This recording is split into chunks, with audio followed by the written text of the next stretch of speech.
what if I told you a duke outranks an earl? A count isn't even close to a king, and some of these titles are still real today. Buckle up. We're ranking every European noble title from the very bottom to the absolute top.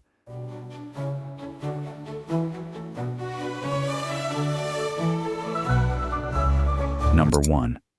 Knight. All right, let's kick things off at the very bottom of the noble ladder, the knight. Now don't get me wrong, being a knight was still a huge deal. These guys were the warriors of the medieval world.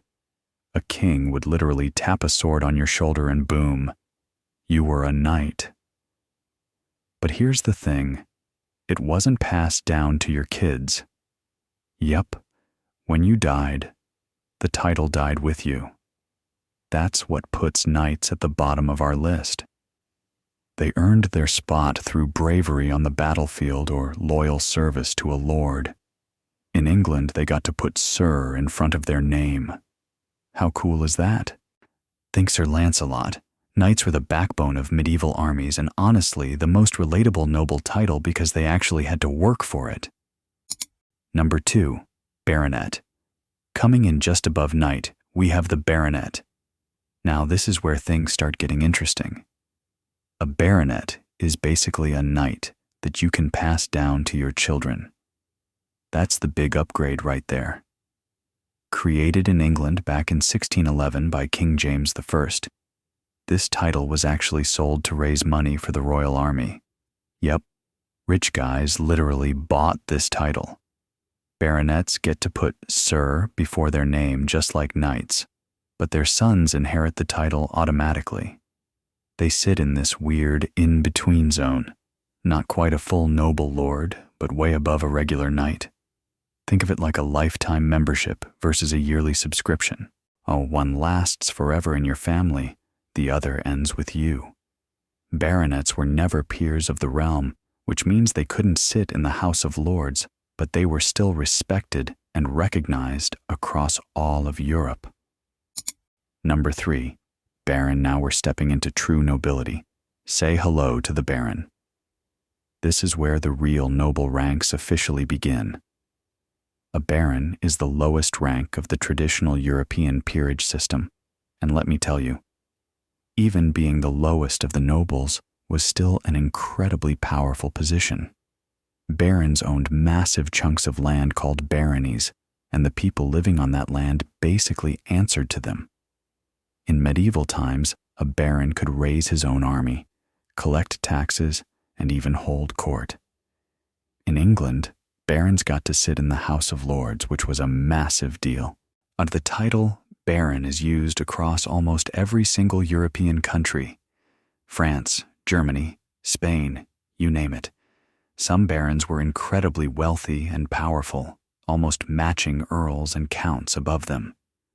The word baron itself comes from an old word meaning warrior or fighting man.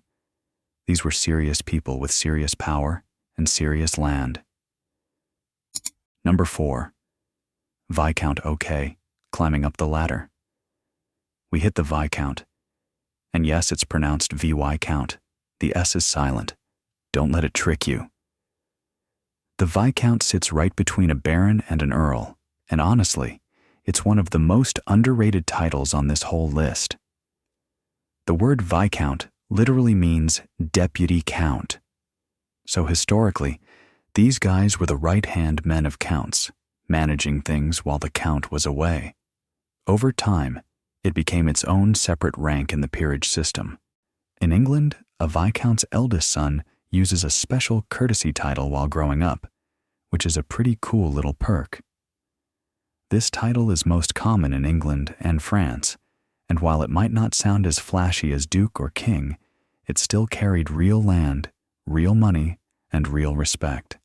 Viscounts were the unsung heroes of the noble world, powerful enough to matter, humble enough to stay out of the drama at the very top. Number 5. Earl/Count. Now here is where it gets exciting, the Earl and the Count. These two titles are actually the same rank, just used in different countries. England uses Earl while most of Europe uses Count. Both come from the same job in ancient times, managing a region called a county on behalf of the king. Earls and counts were seriously powerful people.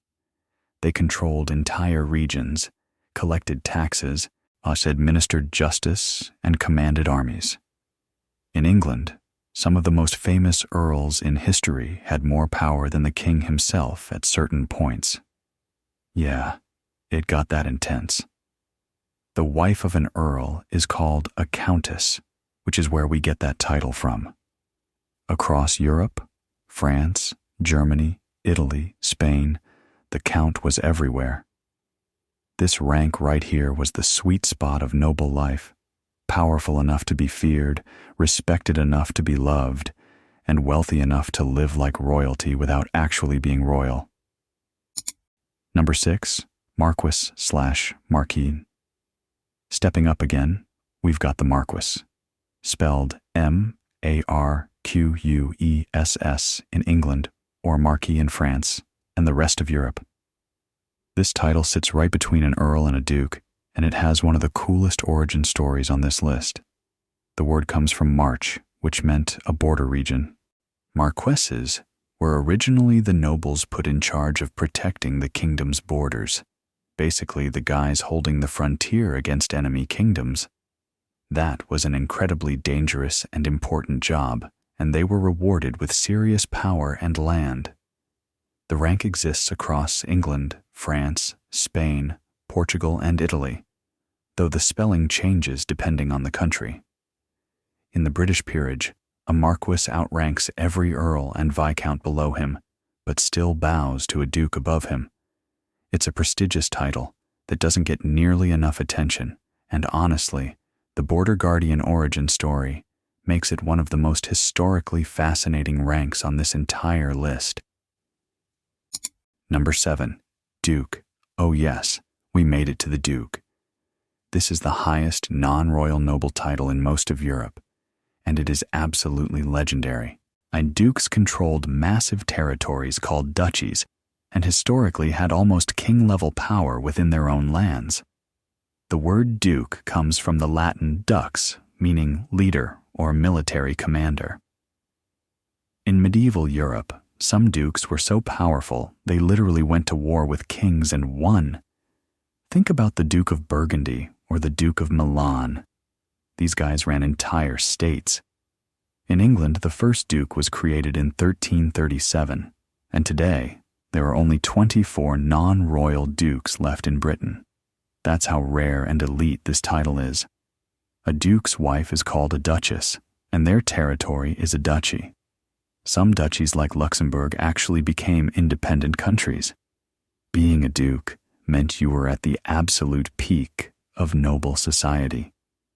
You had wealth, land, power, armies, and respect. Everything short of an actual crown on your head. Number 8, Prince/Princess. Now we're leaving regular nobility and entering royal territory. Welcome to Prince and Princess. A prince is typically either the son of a king or queen or the ruler of a small sovereign state called a principality. This is where the title gets really interesting because in some countries being a prince meant you were just royalty adjacent, but in others it meant you were literally the ruler. Monaco is ruled by a prince right now in real life. Prince Albert II. Same with Liechtenstein. So a prince can be both a royal family member and an actual head of state depending on the country. Across medieval Europe, countless small territories were ruled by princes who answered to no king. The Holy Roman Empire was basically a patchwork of kingdoms, duchies, and principalities, all fighting for power.